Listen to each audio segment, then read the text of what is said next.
Ketemu lagi dengan gue, mantan Indigo. Kali ini kita ngelanjutin cerita yang kemarin dari video gue yang ini. Nah, lagi bolak-balik badan itu terlihat kok kayak ada bayangan putih di pintu itu. Itu real banget. Bayangan putih itu kayak kakek-kakek gitu ya. Dibilang tegas, dia tegas, tapi masih berupa bayangan, bukan wujud kayak manusia padat gitu. Jadi masih tembus pandang, istilahnya masih tembus pandang deh. Dia kan lagi rep-repan ya, mau tidur gitu, udah aduh ngantuk, ngeliat kok di pintu nih, kok ada putih-putih, deg-degan tuh awalnya kan, apalagi ini gitu kan. Kemarin udah ngeliat aura dan begini, kok sekarang lihat kayak beginian lagi. Makin lama itu makin tadinya bayangan tipis jadi lebih tebal bayangannya. Ya wujudnya berbayang tuh kayak kakek-kakek dengan rambut yang panjang, rambutnya panjang putih agak abu-abu mungkin ya, dan juga dengan jenggot yang panjang. Saya sambil ngeri-ngeri sedep juga ngeliat, sambil berdoa dalam hati, astagfirullahaladzim, ya Allah, nih apalagi ini yang gue lihat sekarang. Tapi perasaan di hati tuh teduh saat itu, nggak takut, nggak ada perasaan merinding di sana. Bulu kuduk juga nggak merinding, biasa aja, sambil rebahan tuh ngeliat, malah teduh ngeliatnya. Dan semakin gua tegesin ngeliatnya, ya memang masih berbayang tapi semakin tebal. Wajahnya ramah kelihatan, dan terakhir senyumnya kayaknya penuh makna banget. Sampai sekarang gue juga nggak tahu itu senyuman bermakna apa gitu ya, tapi gue ngerasa nyaman gitu dengan kehadirannya si makhluk ini nih. Gue nyaman dan tenang saat itu, saat mau tidur. Suhu kamar juga berubah jadi adem, padahal saat itu tuh kamar gue sendiri nggak ada AC, tapi adem aja kayak pakai AC gitu. Nyaman, gue juga nggak ngomong apa-apa, gue nggak nanya kamu siapa, kamu itu apa, gue nggak nanya, cuman ngeliat senyumannya penuh makna, dan senyuman yang ramah dan teduh. Tatapan matanya juga teduh, kayak apa ya, kayak ngayomin lah begitu, mengayomi gitu loh tatapannya. Berwibawa dan meneduhkan. Sudah, karena suasana juga nyaman, akhirnya gue tidur terlelap, tidur dengan nyaman, malah nyaman banget di situ. Ya di situ kan dijelasin ya, gue ceritain bahwa pada malam itu tuh ketemu sosok bayangan, ya kelihatannya seperti kakek-kakek berambut panjang dan juga berjenggot panjang. Hari-hari selanjutnya tuh setelah ada kejadian itu tuh semuanya serba normal, nggak ada yang istimewa gitu. Kondisi kamar gue juga normal lagi, nggak seadem waktu pas ada penampakan sosok tersebut. Tetapi ada kejadian sekitar beberapa hari lah, nggak nyampe 2 minggu setelah penampakan sosok itu. Tuh pas suatu malam tuh, pas gue lagi tidur, gue itu kayak ditabrak dari belakang. Ditabrak kenceng banget. Kayak gimana sih kalau kita ditabrak sama orang dari belakang tuh, itu kerasa sakit banget. Sampai gue kebangun dan ngerasain sakitnya. Ya gue coba ngeliat jam berapa nih, kok badan gue bisa kayak ketabrak begini kan dari belakang. Ya gue nyalain lampu ngeliat itu jam setengah tiga pagi, dan rasa sakitnya itu kerasa banget sampai kayak ke dalam badan gitu deh. Itu di bagian belikat kanan. Belikat tuh tulang ya di belakang nih, sekitar area sini. Itu kayak habis ketabrak, habis kekepuk gitu. Ya sudahlah, gue pikir kan ini cuma perasaan gue aja kali, lagi gak enak badan gitu kan. Gue lanjut tidur tuh, setengah tiga pagi, dibangunin sama orang tua. Tapi karena besoknya kan kalau nggak salah tuh hari libur sekolah, hari Minggu ya, karena kan dulu atau sampai sekarang ya, sekolah negeri itu kan kalau SD masih masuk ya hari Sabtu. Jadi hari Minggu gue dibangunin subuh susah, akhirnya gue dimarahin. Gue subuh jam 6 lewat, gue cerita tuh sama orang tua gue kan, ini semalam kok kayak habis ditabrak deh, lagi tidur. Ini sakitnya kerasa banget sampai sekarang, sampai pagi ini, gue bilang. Ya orang tua gue bilang mungkin ya lagi gak enak badan kali, habis main lari-larian atau apalah. Gue pikir ya udahlah, gue terima aja kan pernyataan itu.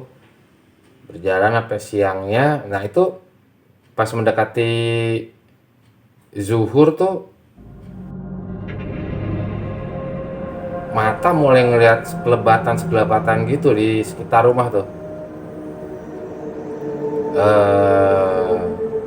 Terutama di ruang tamu, karena ruang tamu di ruang keluarga kan, ruang keluarga di rumah orang tua tuh ada kayak apa namanya, lubang udara di atasnya. Itu dari atas ke bawah ada yang lewat. Terus gua coba ke bagian belakang rumah, lihat ada lagi yang lewat dari depan ke belakang, dari belakang ke depan. Terus itu berupa bayangan ya, mungkin astral kali ya. Kalau sekarang mungkin disebutnya penglihatan astral ya. Bayangan, ada yang warnanya putih, ada yang warnanya hitam juga ada. Tapi jadi rame gitu penglihatan gue tuh. Gue pikir ini jangan-jangan bayangannya waktu itu nemenin gue belajar malam buat temen-temennya nih kesini. Pemikiran anak-anak gue waktu itu begitu berpikirnya. Jangan-jangan nih bawa temen nih jadi rame nih ya kan. Ya udah gue tetap diem tuh, gue nggak ngomong apapun, nggak ngasih tahu apapun ke orang tua gue, sama ke adik gue juga gue kasih tahu. Tidak, gue sendiri cuma gue ngeliat ini rame nih rumah nih, ada yang mondar mandir, gue pikir gitu kan. Terus kuping itu mulai berasa agak berdenging sedikit, ada ada suara kayak begitulah, namanya berdenging. Tapi nggak terlalu jelas, cuman gue pikir ada yang nyalain ini kali, musik atau apa mungkin kan. Gue ngambil pusing lah untuk itu. Udah, itu hari itu gue lewatin kayak gitu sampai sore. Akhirnya setelah maghrib atau di atas jam 7 lah, isya berarti ya. Setelah isya ya gue coba ke depan rumah, ke halaman, makin ramai yang mondar mandir. Tapi masih kelihatannya masih bentuk astral ya, hanya bayangan-bayangan gitu deh, nggak wujud gitu. Wujud kan ada yang lihat kayak apa, kunti lah atau apalah gitu kan, atau makhluk apalah wujudnya. Ini enggak, ini hanya berupa bayangan. Tapi kayak mondar mandir di depan rumah, dari tangga kanan ke tangga kiri, ya di jalan lah, di jalan depan rumah tuh agak rame gitu. Gue cuman, wih, apaan lagi nih gitu kan. Tapi gue pikir, sambil gue pikir, oh ya kemarin gue begini, nambah warna, nambah bisa ngelihat ada bayangan si kakek. Oh iya udah kali, emang jadi begini kali gue gitu kan. Ya udah, gue lanjutin tuh hari itu dengan penuh perasaan. Ini apaan yang gue lihat nih, banyak banget ternyata yang mondar mandir ya di dunia ini gitu. Banyak banget yang nggak kelihatan dan berupa bayangan itu ternyata warawiri gitu. Entah di jalan kah, entah di dalam rumah kita sendiri gitu kan. Udah, gue lanjut tidur, nggak ada mimpi apapun, biasa tidur. Dan dari saat itu tuh gue pasti setiap jam 2:30 pagi ataupun 3:30 itu pasti gue kebangun. Kalaupun gue nggak kebangun, gue kayak dibangunin. Kalau kebangun tuh kayak tiba-tiba kebelet kucing lah, atau kayak ada nyamuk yang masuk ke hidung atau ke kuping. Itu pasti setiap hari. Ya itu kalau berasa kita kebangun sendiri ya. Kalau semisal kayak nggak ada gangguan dari nyamuk atau apa, itu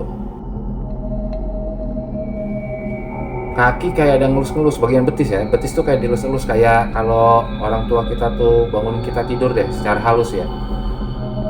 Ya bangun, ya bahasanya begitulah. Tapi ini betis tuh diusap-usap begitu, pasti diusap-usap. Awalnya sih gue nggak ya, gue pikir emang ya ada nyamuk atau ada perasaan apa. Gue lihat jam 2:30 pagi, ya walaupun lampu nggak dinyalain, itu kan suka agak remang-remang tuh. Atau gue waktu itu ada jam tangan yang kalau dipencet itu lampunya nyala. Gue lihat kurang lebih jam 2:30 pagi. Kadang gue paksain tidur lagi tuh kan, namanya ngantuk, baru tidur jam 1 atau jam 1 lewat, jam segitu udah melek lagi. Gue paksain tidur lagi. Nanti kayak ada kejadian gitu lagi, entah dielus-elus tuh betis kayak dibangunin, atau ada nyamuk lagi tuh berdenging muter-muter di kuping. Gue lihat lagi 3:30. Gue pikir kok jadi rutin ya gue bangun jam segini gitu. Dan bodohnya gue nggak melakukan apapun gitu loh. Seharusnya kan ya ambil wudhu, sholat hajat atau sholat tahajud lah langsung saat itu kan. Gue tuh cuman bengong mikir, kenapa ya gue bangun jam segini ya? Kenapa tiap jam segini kok gue kebangun gitu? Mana ada yang kayak ngelus-ngelus lagi. Mana itu nyamuk kayaknya setiap mau tidur kayaknya tiap mau tidur tuh disemprot dulu pakai anti nyamuk gitu kan. Tapi kok masih aja terus tuh berulang setiap hari. Itu kan sekitar kelas 5 ya, SD, sampai gua itu lulus SD masuk SMP pun itu terus kejadian. Ya memang nggak tiap hari kejadian kayak gitu ya. Kalau memang nggak ada kejadian itu, nah jam begadang atau jam tidur gua udah mulai ngaco, tambah parah. Biasanya gua maksimal tidur jam 1, ini gua bisa tidur jam 2 atau jam 2:30 pagi, gue baru bisa tidur. Itu walaupun jam 11 gue tuh masuk kamar, tetap bolak-balik badan. Gue akhirnya tidur jam 2:30 juga. Dan nanti jam 3:30 ada lagi gangguan kayak gitu. Jadi gue tuh tidur berantakan lah, jam tidur itu cuma 1 jam, jam setengah. Ya tapi untungnya sih siang masih bisa tidur lah. Tapi kurang banget, jam tidur gue tuh kurang banget dari standar normalnya anak-anak lah. Terus tuh berlangsung sampai itu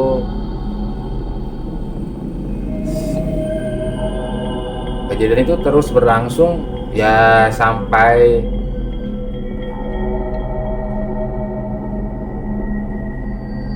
kejadian itu ya terus berlangsung dari mulai awal kayak gua ketabrak gitu kan,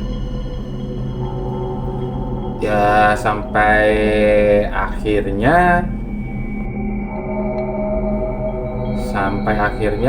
pas gua SMP kelas 1 itu badan gak kuat, sakit gua akhirnya.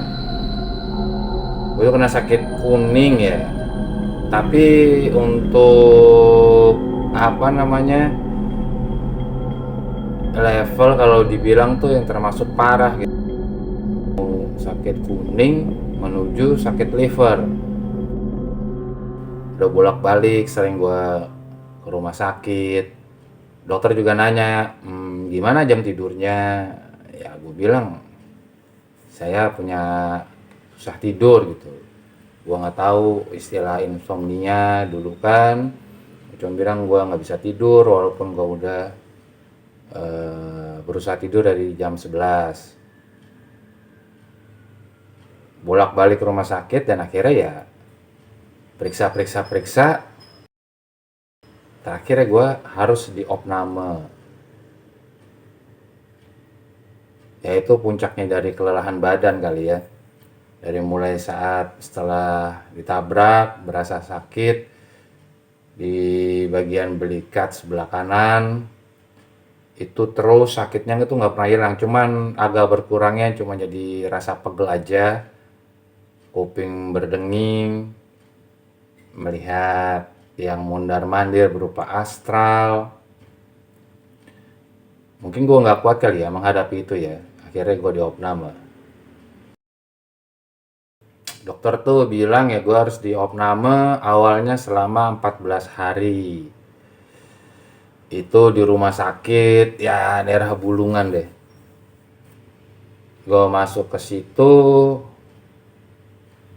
dan ada cerita menarik selama gue diopname.